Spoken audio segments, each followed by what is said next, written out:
नमस्कार, बहुत सा प्यार। चलते चलते बढ़ चले तो कारवां बन जाएगा। पहला कदम उठा जरा, संग काफिला जुड़ जाएगा। सच ही तो है ना। 24 थैंक्स डिवाइन ऑर्डर का शुरू होना एक घटना, एक विचार मात्र था, लेकिन आज 50वां एपिसोड लाना और लगभग 700 व्यूअर्स तक पहुंच जाना एक बड़ी उपलब्धि है। मैं शुक्रगुजार हूं दिल से डिवाइन के प्रति, हर उस घटना के प्रति, उस पल के प्रति जिसमें इस चैनल को बनाने का ख्याल आया, हर उस किरदार के प्रति जो मेरे चैनल की जुड़ी घटनाओं और कहानियों के पात्र बने, उस ख्याल के प्रति जिसने ये नाम सुझाया, अपने बच्चों के प्रति जिन्होंने इस कॉन्सेप्ट को अप्रिशिएट किया और बनाने और पब्लिश करने में अपना कीमती वक्त और बहुत से आइडियाज दिए। Thank you, thank you, thank you. 24 thanks divine order सिर्फ मेरा चैनल नहीं है, ये उस सच की आवाज है जो जानते सभी हैं, लेकिन किसी ना किसी खामोशी का शिकार हो कहीं अंदर दबा रहता है ये सच। ये बातें, ये घटनाएं सिर्फ मेरे ही जीवन का हिस्सा नहीं है, सब कुछ आपके भी आसपास घट रहा है, लेकिन अपनी उधेड़बुन में शायद आप देख नहीं पा रहे हैं। ये स्थिति कुछ समय पहले तक मेरी भी थी, शायद इसीलिए मैं जानती हूँ, लेकिन अब खुद को उस स्थिति से बाहर निकालकर मुझे इसकी आवाज बनना है और आप तक पहुंचना है, बताना है, जगाना है कि हर ताकत, हर खुशी, हर प्रगति, सब कुछ कहीं हमारे भीतर ही है। हमारी बाहरी तलाश हमें वो पूर्ण सुख नहीं देती जितनी मन की शांति। जितना हम अपनी मैं को छोड़ प्रभु की सत्ता को स्वीकार कर लेते हैं ना, वहीं हम अपनी असली पहचान से जुड़ जाते हैं और फिर शुरू होता है ईश्वर की कृपा का वो प्रसाद जो कहीं हमारी मांग होती है, डिजायर होती है। एक्चुअली डिजर्विंग बनना पड़ता है पहले, तब ही डिवाइन को हमारी डिजायर्स पूरी करने को मजबूर होना पड़ता है। बात कहनी जितनी आसान है, जितनी छोटी है, किसी किसी को इसके लिए पूरी उम्र तो किसी किसी को तो कई जन्म लेने पड़ते हैं, लेकिन कभी कभी ये स्थिति या ये अवधि इतनी छोटी भी हो सकती है कि आप इसे बदलते हुए खुद महसूस कर सकते हैं। अपने कर्मों और अपने वचनों को नाप तोल कर देखिए तो कितना अमृत और कितना विष है आपके स्वयं के भीतर। ईश्वर के फैसले पर दोष लगाने से पहले स्वयं का आत्ममंथन करके तो देखिए। आप में स्वयं वो शक्ति है जो बता देती है कि आप कितना योग्य हैं उसकी कृपा के।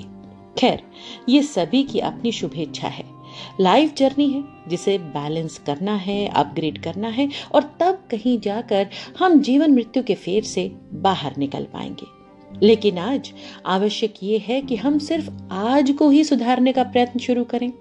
आज के दिन में कितना पॉजिटिव और कितना नेगेटिव है, और अगर बिल्कुल खत्म नहीं कर सकते तो कम से कम तो कर ही सकते हैं ना अपनी नेगेटिविटी को।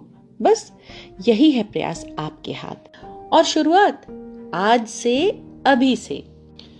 मन के भीतर कब जहर बढ़ता है और कब सकारात्मक वातावरण जरा सी गलतफहमी या हमारी सोच से नेगेटिव हो जाता है, इसका उदाहरण देती एक कहानी आज मैं आपके समक्ष रख रही हूँ।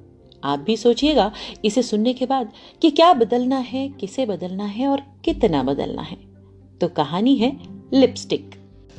जिंदगी इम्तिहान लेती है, और खास तौर से उनका जो इम्तिहान देने के लिए चयनित पात्र होते हैं, जो विश्वास को अटूट कहने का दंभ भरते हैं। लेकिन उनका यही दंभ अगर क्षणिक आघात मात्र से ही भंगुर हो जाए और इम्तिहान अपने आप में एक सजा बन जाए तो यही पहचान हुई मालती और विनोद के प्रेम की। आयु की परिपक्वता में अपने जीवन के लक्ष्यों की प्राप्ति के उपरांत देखभाल कर उचित निर्णय लेकर एवं अपने बड़ों की सहमति भी सम्मिलित कर एक आदर्श युगल बंधा था विवाह के पवित्र बंधन में। वे जानते थे अपने उत्तरदायित्व भी और ये भी कि सामाजिक बंधनों का निर्वाह किस प्रकार करना है। सहजीवन के प्रारंभिक क्षणों को आनंदमय व्यतीत कर महीने भर बाद लौटे थे, मानो वो दुनिया और ये दुनिया अलग अलग थी। कुछ वक्त को वो भूल गए थे कि वे दोनों 28-30 वर्ष के दूल्हा दुल्हन थे, कोई 20-22 वर्ष के अल्लड़ युगल नहीं।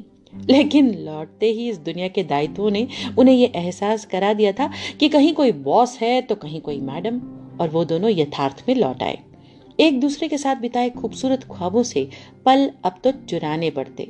वे भी मानो सरपट दौड़ते आते और झटपट दौड़ते निकल जाते। मानवी घर से 9 बजे निकलती और लौटते लौटते रात हो जाती।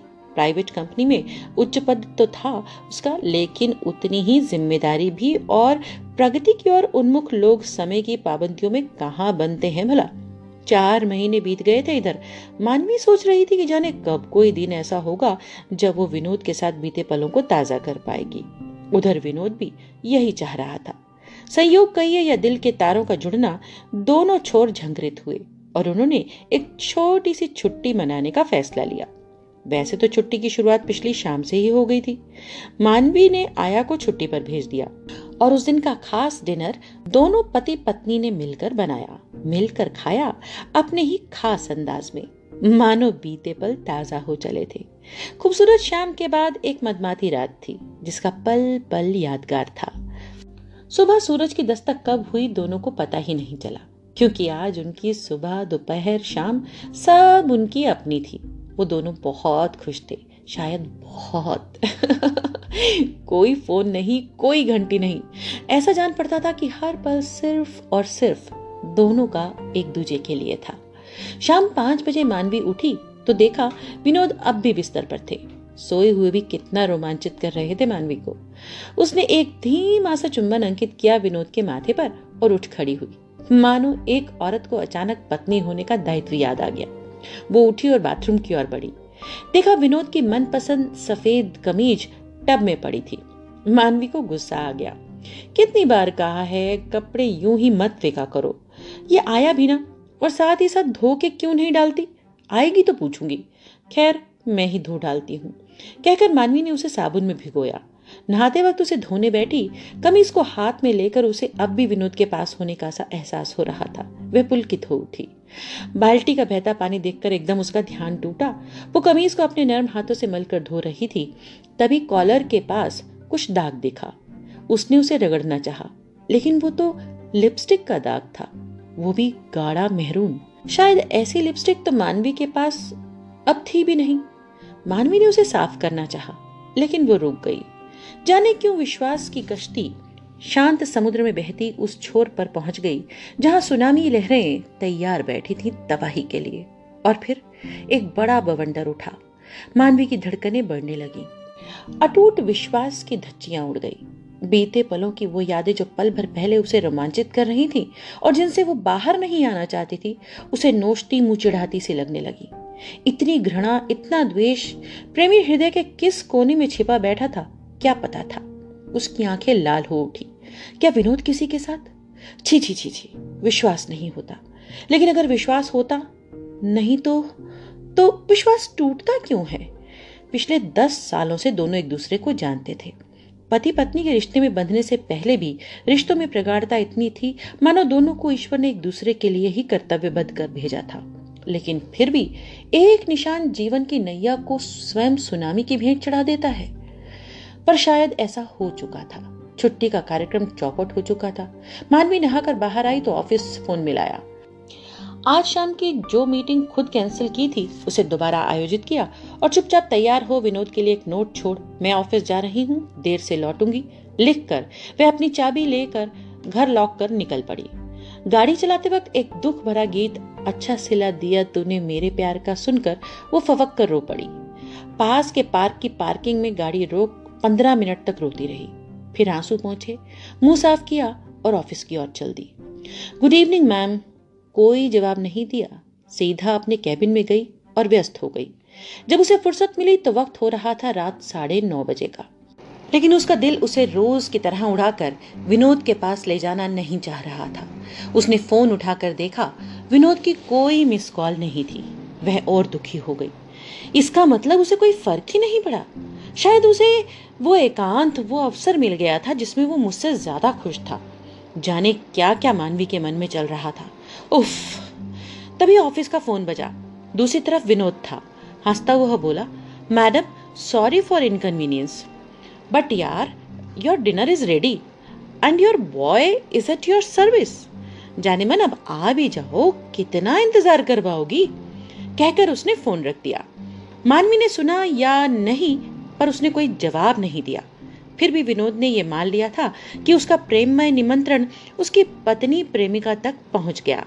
मानवी सोच रही थी कि घर ना जाऊं तो जाऊं कहां। वैसे भी मुझे इस तरह खुद को परेशान करने की बजाय विनोद से सीधे पूछ लेना चाहिए। ऐसा सोच वो गुस्से में तमतमाती घर की ओर बढ़ चली।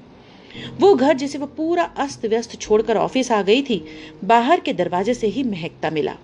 वो खुशबू मोंगरे की थी, जो मानवी को बेहद पसंद थी। आज भी उस खुशबू को उसकी सांसों ने तो स्वीकारा था, लेकिन मन उसे धिक्कारता जा रहा था। उसने जल्दी जल्दी 2-3 बार घंटी बजा दी। अंदर से आवाज आई, डोर इज ओपन। मानवी ने जोर से दरवाजा धकेला और जैसे ही अंदर पैर रखा, उसके ऊपर गुलाब की पंखुड़ियों की बौछार हो गई थी तो वो गुस्से में, लेकिन उस वक्त उसकी आंखों में आंसू की लड़ी बह निकली। वो फूल की पंखुड़ियां झाड़ती हुई धीमे कदमों से आगे बढ़ी तो ड्राइंग रूम में सिर्फ 2 कैंडल जल रही थी और सोफे पर बैठा विनोद दोनों बाहें खोल उसका स्वागत कर रहा था। लेकिन मानवी की आंखें नम देखकर वो उठ खड़ा हुआ। मानवी सीधा बाथरूम में चली गई। विनोद खटखटाता रहा पर उसने नहीं खोला। 10 मिनट तक दोनों के बीच एक बंद दरवाजा था, जिसके उस पार और इस पार सिर्फ प्लीज और नो शब्द का आदान प्रदान हुआ था। 10 मिनट बाद मानवी मुंह धोकर बाहर निकली और बेडरूम की तरफ तेजी से बढ़ गई। विनोद पूछते रहे, बताओ तो सही हुआ क्या है, लेकिन मानवी कुछ न बोली। बेडरूम में घुसी तो देखा पूरा कमरा महक रहा है। वही बेडशीट जो पहली रात उन्होंने बिछाई थी, जिसमें लाल रंग से 2 दिल बने थे, बेड पर बिछी हुई थी। नाइट लैंप जल रहा था और बेड पर मानवी की वही नाइटी जो विनोद ने उसे बड़े प्यार से गिफ्ट की थी पड़ी थी। सब देखकर वो फूट फूट कर रो पड़ी। जैसे ही वहां से पलटी तो विनोद जो उसके एकदम पीछे ही खड़ा था, उसने उसे बाहों में भर लिया। कुछ देर को मानवी फिर भूल गई कि वो किस अंतर्द्वंद से जूझ रही है और विनोद से लिपट कर यूं रोई मानो जैसे कोई छोटा बच्चा हो। विनोद ने उसे प्यार से सीने से लगाए रखा। जब सैलाब बह गया तो उसने खुद को झटके से विनोद से अलग कर लिया और वह समेत कमीज लाकर विनोद को दिखाई और पूछा, कौन है वह? विनोद का मुंह 2 पल को हैरानी से खुला रह गया। फिर उसने कहा, आर यू क्रेजी मानवी? तुम ये क्या सोच रही थी? मैं कभी सपने में भी नहीं सोच सकता कि तुम जैसी सुलझी हुई औरत ऐसी सोच रख सकती हो। तुम मुझे शायद मुझसे भी बेहतर जानती हो। फिर भी विनोद उसे छोड़कर ड्राइंग रूम में आ बैठा। पीछे पीछे मानवी भी चली आई। वो कुछ पूछने को थी कि विनोद ने उसे होठों पर अपनी उंगली रखकर चुप करा दिया। शीत युद्ध में दोनों लड़ते रहे, एक दूसरे से कम, अपने आप से ज्यादा। मानो विश्वास से ज्यादा आत्मविश्वास आहत हुआ था। विनोद ने मानवी को वहीं बैठने को कहा और अंदर जाकर अलमारी में से वो एक खूबसूरत सा छोटा सा डिब्बा निकाल कर लाया। फिर मानवी के आंसू पोंछकर उससे बोला, इसे खोलो। क्या है इसमें? पहले खोलो तो। मानवी ने उसे खोला। उसमें बस की 2 टिकट, एक हेयर पिन, एक लिपस्टिक मैरून कलर की और 2-3 मूंगफली के छिलके थे। ये देखकर मानवी हैरान भी थी और उसके अंदर उठते तूफान की दिशा भी बदल रही थी। विनोद बोला, ये यादें हैं हमारी पहली मुलाकात की। तुम्हें हमेशा कहता रहा कि सफेद कमीज मेरी पसंदीदा कमीज है, लेकिन क्या तुम्हें हैरानी नहीं हुई कि इसे मैंने कभी पहना ही नहीं? असल में ये कमीज मैंने उस मुलाकात में ही पहनी थी जब मैं 10 बरस पहले बस में तुम्हारे आगे खड़ा था और ब्रेक लगने पर यह निशान तुम्हारे होठों से मेरी शर्ट पर अंकित हो आया था और यही निशान तुमने सवालिया निशान बना डाला। दिल तो आज मेरा टूटा है कि मेरे प्रेम पर तुम इतना अविश्वास करोगी। उस दिन जब तुम वॉशरूम में थी ना, तो ये मेहरून लिपस्टिक मैंने तुम्हारे पर्स में से निकाल ली थी, जिसे आज तक पहली निशानी से संभाल रखा था। ये हेयर पिन जिसे मैंने तुम्हारे बालों से इसलिए निकाला था कि तुम्हारी वो लट मुझे बेहद पसंद थी, और ये वो मूंगफली के छिलके जो हमने घर लौटते हुए खाई थी। अब पूछो जो कुछ और पूछना है। सवाल, आकांक्षाएं सब बह निकली मानवी की आंखों से। एक बार फिर विनोद ने कहा, अब मेरी कमीज साफ कर देना, रो रो कर बुरा हाल कर लिया है। वो मुस्कुरा रहा था। मुझे तुमसे शाम को ही पूछ लेना चाहिए था, मैं भी कितना गलत सोच बैठी। आंसू पोंछती मानवी ने कहा, रात के 11 बज रहे थे। कल इन्हीं लम्हों में जो नजदीकियां थी, आज वही नजदीकियां जाने कहां रास्ता भटक गई थीं। लेकिन मुसाफिर उन्हें फिर तलाशने लगे। वो डिब्बा और कमीज सहेजने की बारी अब मानवी की थी। उसने विनोद से माफी मांगी, उसके कंधे पर सिर झुकाकर आंखें बंद कर ली। अचानक से विनोद ने उसे झटका और कहा, मेरा पिज्जा, और वो भागा रसोई की ओर। माइक्रोवेव सीटियां मार रहा था। शुक्र था कि ऑटोमेटिक था, नहीं तो दिलों से ज्यादा धुआं वहां उठ रहा होता। पीछे पीछे मानवी भी भागती आई। गरम गरम पिज्जा विनोद के हाथ में था और शीतल सी मुस्कान मानवी के होठों पर, जिन पर कोई लिपस्टिक नहीं थी।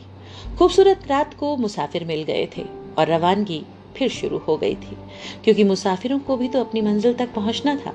सुनामी लौट चुका था, लेकिन शुक्र था कि बड़ी तबाही नहीं होने पाई थी। आज बस इतना ही। अब किसी लिपस्टिक को जिंदगी का फैसला करने मत दीजिएगा क्योंकि वो सिर्फ श्रृंगार के लिए ही बेहतर है। व्यवहार करे तो गलत ही होगा।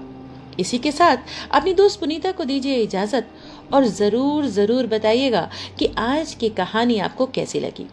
और अगर इस 50वें एपिसोड तक का सफर आपके दिल तक उतरा हो, आपको कहीं तक पहुंचाया हो, आपको किसी राह की ओर ले जाने के लिए मजबूर किया हो, या अपनी कोई राय आपको व्यक्त करनी हो, तो जरूर कमेंट कीजिएगा।